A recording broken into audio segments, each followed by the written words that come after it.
Chapter 9. Reading from Dion Fortune's The Goatfoot God. Chapter 9. Jelks was busy dishing up the ready-made breakfast pudding. That's beefsteak pudding, which was half in and half out of its basin when there came a sound of knocking on the half-glass door of the shop. "Go to the door, will you, Hugh?" he called from the kitchen, wondering whether Paston had ever answered the door before in his life, and what he would make of this sort of treatment. It was his fixed conviction that anyone of Hugh's walk in life was incapable of wiping his own nose. He heard footsteps crossing the oilcloth floor of the shop, the clang of the bell as the door opened, and voices. The man's pleasantly cordial, the woman's impersonal and businesslike. Mona Wilton, coming in hatless through the door of the shop, was surprised to find herself confronted by a stranger. The hard glare of the incandescent light was not kind to the looks of either of them. She saw before her a loosely built man whose well-cut suit did what it could towards disguising his stooping shoulders. His sharp-featured face looked haggard, and his black tie reminded her why. Except for his good clothes, he was a nondescript individual, she thought, lacking personality. She was not surprised that this man's wife had been unfaithful to him. What was there in him to hold a woman faithful? He, on his side, saw under the hard white glare a youngish woman, tired-looking, with a sallow complexion and rather unkempt dark hair. She had a square face with a strong jaw and wide mouth, innocent of lipstick. The only thing that struck him about her was the strong, muscular neck, the muscles showing molded like a man's under the olive skin. She had hazel eyes, set wide apart under heavy black brows that almost met over the bridge of the short, straight nose. Her brows were much blacker than her hair, which was a rusty brown, like the coat of an ill-kept cat. She wore it coupe en page, with a straight-cut fringe in front and a straight-cut bob behind. Hugh Paston had never known a woman that wasn't permed. Thought she looked rather like Mrs. Noah out of Noah's Ark. She went through into the room behind the shop, and as he lingered behind to secure the door, he heard her being grunted at by the bookseller. He was not particularly struck with Jelk's choice. In fact, to be candid, he was disappointed. He had hoped for something much more exotic than this, a bit of old Chelsea on the loose. If he could have had his way, he would have had her inlaid with precious stones to brighten her up, like Des Essiente's turtle. She looked competent, however, and there would obviously be no nonsense about her. It would be difficult to imagine a woman about whom there would be less nonsense. She was rather Mrs. McIntosh's type. Frida had always been a good judge of housekeepers. He joined the party in the room behind the shop. Jelks wasted no time in introductions. He took it for granted they had become acquainted. They drew their chairs up to the table, and he ceremoniously laid before them an old willow-patterned dish, burnt almost black in the oven, instead of serving the food out of the usual frying pan. Conversation was stilted. Old Jelks did not bother with it, but shoveled down his food in silence, as was his usual custom. The girl seemed equally ready to sit in silence or to answer any remark that might be addressed to her, just as did Mrs. McIntosh in the presence of her employer. But Hugh, who had been well trained by his womenfolk, worked hard at the conversation. He tried to get the girl to talk about her work, and this she did impersonally and without enthusiasm, telling him what her qualifications were and what experience she had. He saw that she was not prepared to make friends, but was keeping him on a purely business footing. He was inclined to resent this. Surely, if she accepted an invitation to a meal, she should accept also the implied social relationship, instead of keeping a shop counter between them, as it were. But he supposed she had probably had some trying experiences in her time, though she did not appear to be a person who called for them, and if she preferred to keep her male clients at arm's length, well, it was to her credit. He felt a little sore, however, and vaguely defrauded, as if he were not getting proper value for the money he was prepared to spend. The meal was dispatched expeditiously under such circumstances. Jokes moved them over to the fire to drink their tea, and with an airy wave of his hand said, "Now, you two, get on with your business while I clear away," and disappeared into the kitchen and left them to it. Hugh, taking his cue from the girl's attitude, came straight to business. "Has Mr. Jelks told you anything about what I want doing?" he inquired. "A little," said the girl, and then suddenly the wide, colorless lips broadened into a smile. "I hear you have been reading a Rabors." The sudden humanizing of the girl startled Hugh Paston. She changed so completely, but before he had time to respond, her face settled back again into its impassivity. He followed up his temporary advantage, however. He must humanize this girl. It was impossible to explain what he wanted to an impersonal businesswoman. Impossible to get her to cooperate with him. "I suppose Mr. Jokes has told you I'm half mad," he said. The smile hovered at the corners of her mouth. "No, he didn't exactly say that," she said. "Well, take it from me, I am. At any rate, I'm very eccentric." The smile hovered again for a moment, then suddenly the whole face changed and softened and became almost beautiful. And Hugh Paston knew that the story of his tragedy had been told to this woman. A wave of uncontrollable emotion surged up in him. His mouth quivered and his eyes stared into space, seen as mutilated dead. It was a moment or two before he could recover control, but when he did, and met the woman's eyes again, he knew that the batteries were down between them.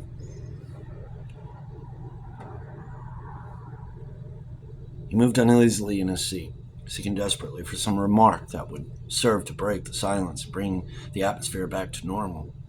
It was the woman, however, who picked the situation out of the fire. "I gather that the first thing to do is to set to work and find a house," she said. "Yes, rather," she said to you, grasping thankfully at the lifeline. "I'd be awfully glad if you would." "What sort of house do you want? And where?" "Do you know, I haven't the remotest idea," said Hugh, and the girl burst out laughing. The intolerable tension was relieved, and Hugh leant back in his corner of the sofa and laughed too. "I told you I was loopy," he said, and the girl laughed again.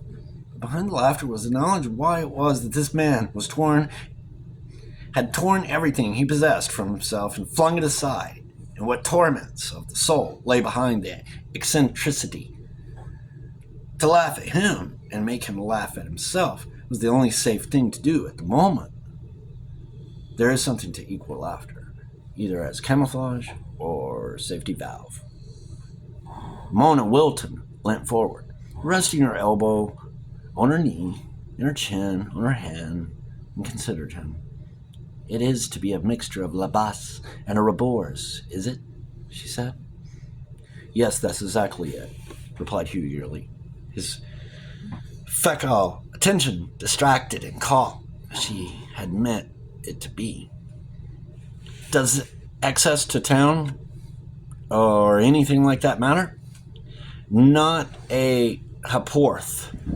"Very well then, the best thing we can do is to get out of a map and pick a district that will give the right conditions." "Uncle Jokes," she called, and the old bookseller propped his head out of the kitchen. "Have you got a big atlas? One that has a geological map in it?" Jokes ambled over to the far corner of the room and pushed some books aside with his foot, extracting an enormous and very dilapidated tome. Here you are, he said, lugging it across to the sofa and depositing it between them.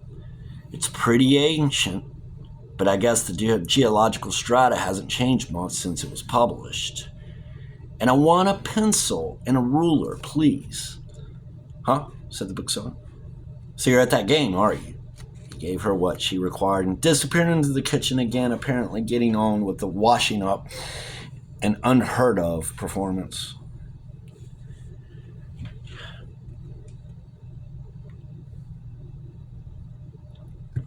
Now look, said Mona, opening the atlas at the map of England. There are certain places that are more than suitable than others for what you want to do. Just as there are some places where you can grow rhododendrons and some where you can grow roses. And the places that will grow the one won't grow the other. Oh, you're a gardener, aren't you? In addition to all your other accomplishments. I used to be. Now look at this map. You see Avebury? Yes, that was the center of the old sun worship. Now draw a line from Avebury to any other place where there are the remains of ancient worship, and anywhere along that line will be good for what you want. Good Lord, what's that got to do with it? You want to make the old gods. You want to wake the old gods, don't you? Yes. Well, then go where the old gods are accustomed to be worshipped. But then surely one would go to the Avebury itself, or Stonehenge. Too much of a tourist show. You would get no seclusion. No, the lines of force between the power centers are much better for your purpose. You will get quite enough power without being overwhelmed by it. If there is so much power knocking about, why aren't the local yokels bowed over by it? Because they don't think about it. You only contact these things if you think about them. But you will find that people living at these power centers simply hate any mention of the unseen. It rubs their fur the wrong way. It makes them breathe. That is the reaction to the invisible forces. Ask Glastonbury what it thinks of Bly Bond if you want to see people really savage. I'd as soon as ask them what they thought of John Cowper Poise. John Cowper Poise. I'd rather ask him about that. It's been my experience that a prophet is not only without honor, but without reputation in his own place. You aren't going to preserve any reputation, are you, if you go in for this sort of thing? Because if you plant yourself down in a country place and do anything out of the ordinary, people will think the very worst.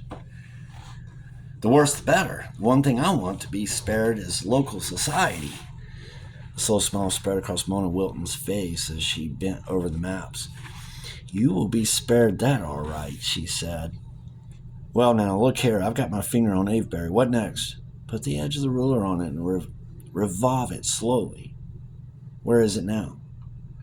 One ends on Cornwall and the other to the north of London.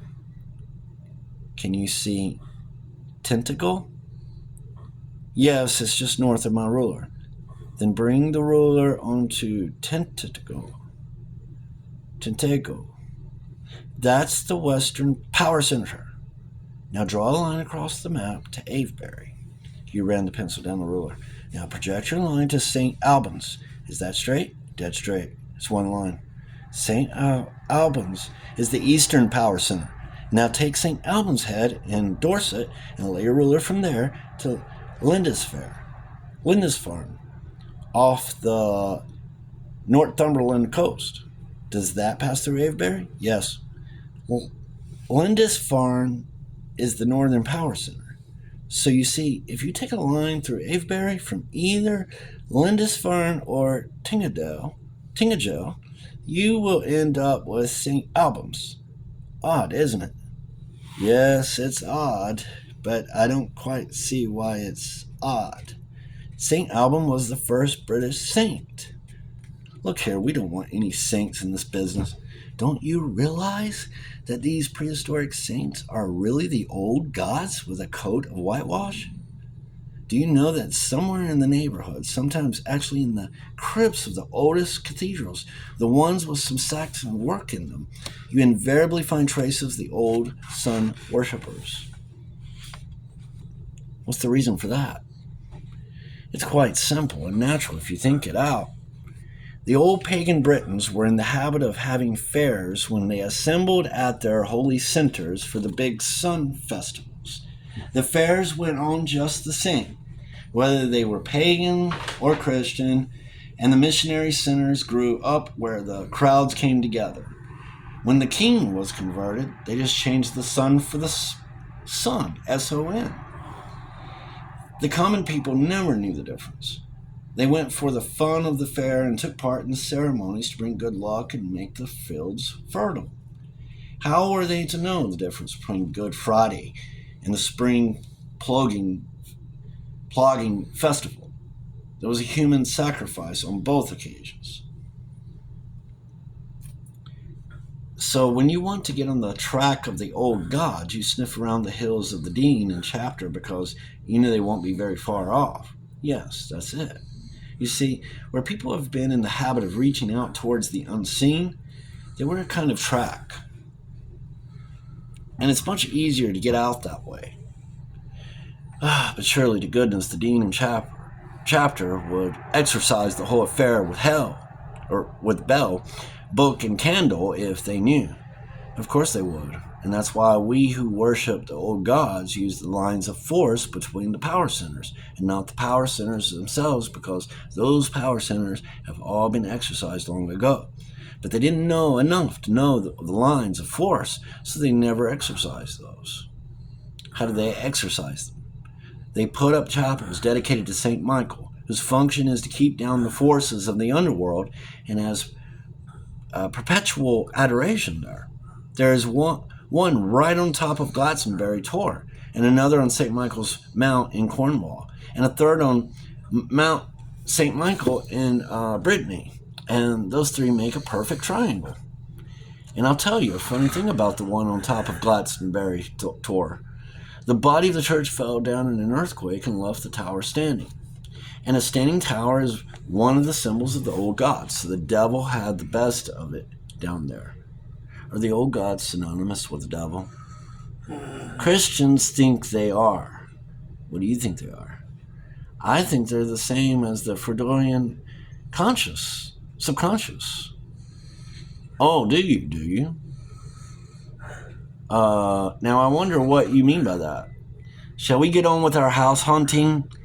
Now the best place to get the kind of experience you want is on the chalk. If you think of it, you know, all the earliest civilization in these islands was on the chalk.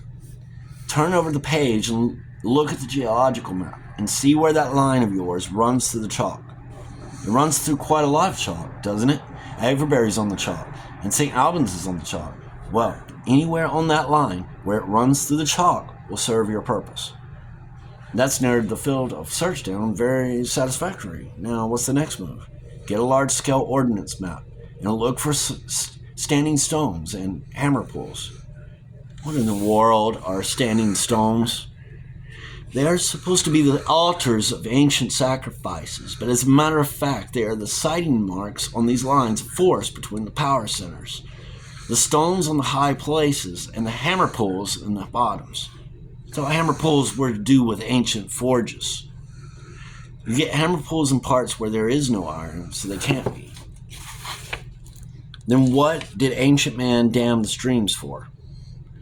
Because water shows up in a valley bottom among trees where stones wouldn't. Then, you see, he sights from one to another and gets a dead straight line across country. You know the long man cut out of the turf on the chalk downs? You remember he has a staff in each hand? Well, those are the pair of sighting staffs that are used for marking out these lines. These lines crisscross all over England, just like a crystalline structure. You can work them out on any large-scale ordnance map by means of the place names and standing stone and earthworks. But look here, my idea is to do an invocation of Pan. What has all that got to do with Pan? Well, what is Pan? God knows, I don't know. You don't suppose he's half a goat? Any more than Jehovah is an old man with a gold crown and a long white beard and made man out of mud, do you? To tell you the honest truth, I've never thought about it. One's just as much a name to me as the other, but they both represent something, They're the factors. They can please themselves about that. I only know I get a kick out of the idea of Pan, and I get none out of the idea of Jehovah since I outgrew hell. But never mind the metaphysics. Let's get on with the house. But it's applied metaphysics you're aiming at. I don't know anything about that either. I'm afraid it's beyond me. I must leave that to you and Mr. Jogues. Now look here, what's the next item on the program? Go house hunting along this line of villages on the chalk? Who's going to do it? I will, if you wish. How will you manage about transport? Green light buses, and then walk. That's a slow and weary business. Supposing I run you around in my car, and then we can look at them together. That is very kind of you. A movement in the background caught Mona's eye, and glancing up, she saw the old bookseller's vulture head coming round the jamb of the kitchen door and eyeing her respectively. Jokes evidently considered he had done enough washing up for one night and that it was his duty to return and keep a hand on things. So he sat himself down in his usual chair and registered all the psychological symptoms of a hen whose ducklings take to water. After that, the conversation languished. Thank you for enjoying Chapter 9, Goatfoot God, Dion Fortune, 1937.